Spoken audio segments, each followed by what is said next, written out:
আসসালামু আলাইকুম। আপনারা কেমন আছেন? আমি আলহামদুলিল্লাহ ভালো আছি। আমি রান্না করব একটা নতুন সিস্টেম, মাছের ডিম, রুই মাছের ডিম। আর আমি এখানে সমস্ত মশলা দিয়ে দিছি, আলু কুচাই দিব। আমি দিয়ে দিলাম তেল হাঁড়িতে।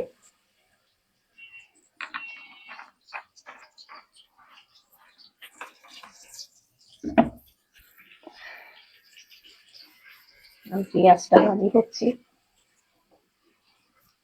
তা ভাই বোনেরা, আপনারা কেমন আছেন?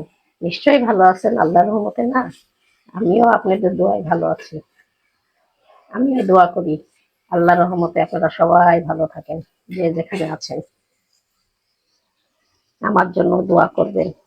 আমি সকালবেলা চলে আসলাম রান্না করতে। আমি আদা রসুন বাটা মাছের ডিমের মধ্যে দিয়ে দিচ্ছি।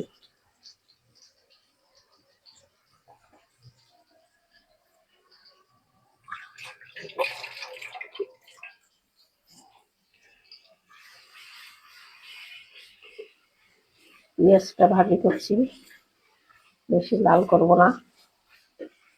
এর মধ্যে আমি ডিমগুলো দিয়ে দেবো।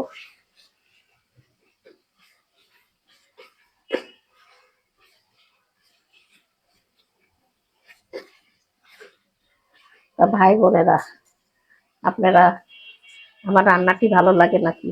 আপনারা আমাকে লাইক কমেন্ট শেয়ার করেন না কেন? আপনার বোন এত কষ্ট করে রান্না করে, অসুস্থ শরীর নিয়ে। আমি অনেক অসুস্থ আছি। আমার ডায়াবেটিস, আমার হাই প্রেশার, আমার কিডনি প্রবলেম। তারপরেও আমি সকাল সকাল রান্না করি। আপনারা আমাকে যদি শেয়ার না করেন, কমেন্ট না করেন, তা আমি তো অনেক দুঃখ পাই। আপনারা একটু করবেন, আমি আপনাদের আশা করে আছি। আপনাদের ভালোবাসায় তো আমার আনন্দিত হব।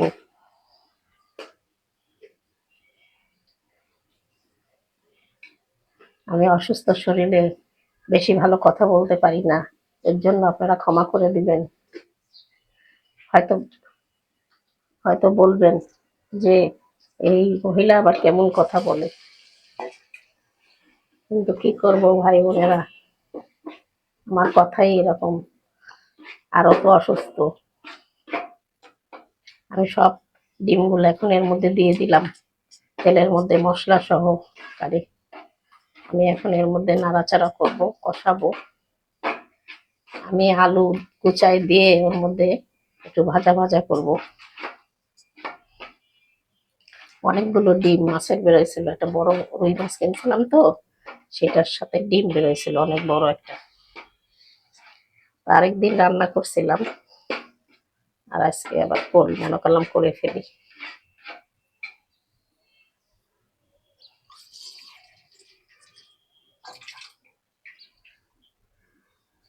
একটু দিয়ে দিলাম পানি, মশলাটা কষাই,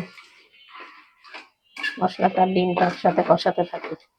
তারপরে পরে আলুগুলো দেবো।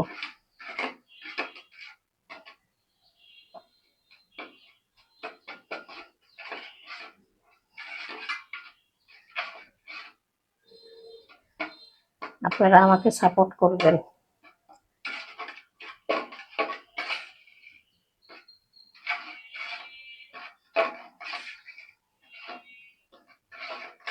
আমার এটা হতে থাকুক এখন।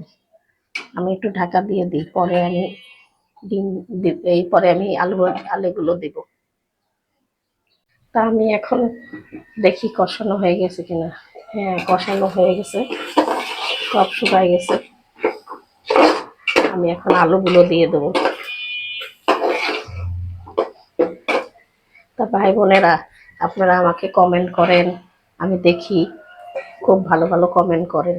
আমি দেখে খুব আমার ভালো লাগে। আর যারা আমাকে কমেন্ট করেন নাই, লাইক কমেন্ট শেয়ার দিয়ে নাই, তারা শীঘ্রই দিয়ে দেন। আমি দেখেন এখন এগুলো কষালাম ভালো করে, এতগুলো তেল দিলাম, দেখেন তাও শুকনা শুকনা লাগছে। এই মাছের ডিমে অনেক তেল লাগে, খসখসে দেখা যায়। আমি আর একটু তেল দিয়ে দিই।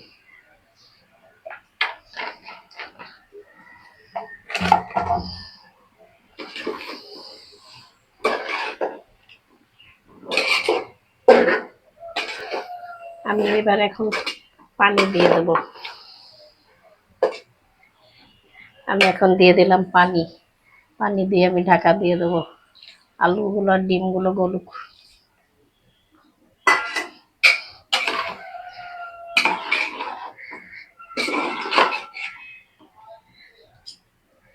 আর একটু পানি দিয়ে দিই।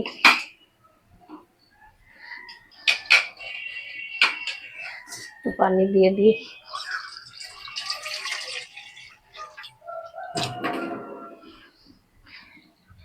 আর একটু পানি দিয়ে দিলাম। এবার হতে থাকুক, আলুগুলো গলবে। একটু শুকনা শুকনা করব। এটা পেঁয়াজ দিয়েও ভুনা করা যায়, তা আমি আজকে ইচ্ছা করে আলু দিলাম। দিয়ে আমি এখন ঢাকা দিয়ে দিচ্ছি। আরও আমি রান্না করছি পটল ভাজি, সকালে নাস্তার জন্য পটল ভাজি, তার সাথে আম ডাল। আমি এখন ঢাকা দিয়ে আমি এখন দেখি কেমন হয়েছে তরকারিটা। এখনো পানি আছে, আমি আরো পানি শুকাবো, একদম শুকনো শুকনো করবো।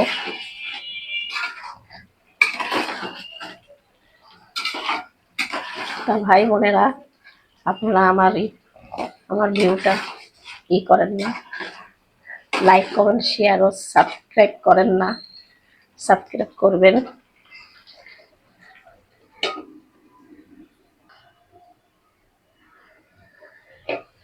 আমার তরকারিটা হয়ে গেছে, খুব সুন্দর গন্ধ বেরোচ্ছে, বাবারে বাবা, সুন্দর গন্ধ বেরোচ্ছে। তো এরকম শুকনা শুকনা থাক। আলু দিচ্ছি বলে মাখা মাখা হয়েছে, পেঁয়াজ দিয়ে করলে ভাজা ভাজা হয়ে যেত একদম দেখতে, আলুটা গলে এই জন্য মাখা মাখা।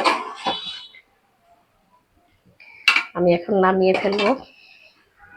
সুন্দর গন্ধ ছড়াইছে সারা ঘর।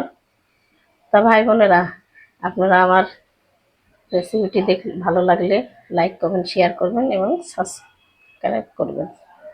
আমি এখানেই শেষ করছি। আল্লাহ হাফেজ।